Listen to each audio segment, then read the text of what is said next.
Do you have one of these boxes in your garage, your utility room, your basement, and is it beeping because the battery replacement light is on? Well, I'm going to show you how to quickly change the battery in your Verizon auxiliary power box. You can find these batteries on Amazon. They're pretty cheap, sub 20 bucks. I'll put the link in the description for this specific one. So to get the old battery out, you're gonna open up the cover by pushing in this side here, and it will open up the tab. I think the easiest way to take the battery out is to squeeze this little connector up here and pull it on out. To release the battery, you've got these two clips on the top and bottom.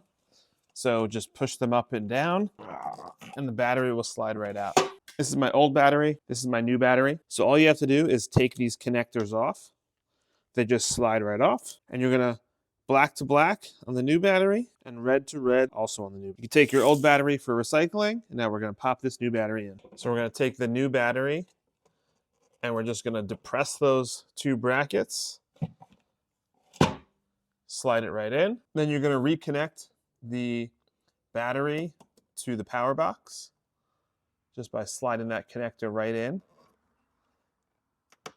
And you'll hear an audible click.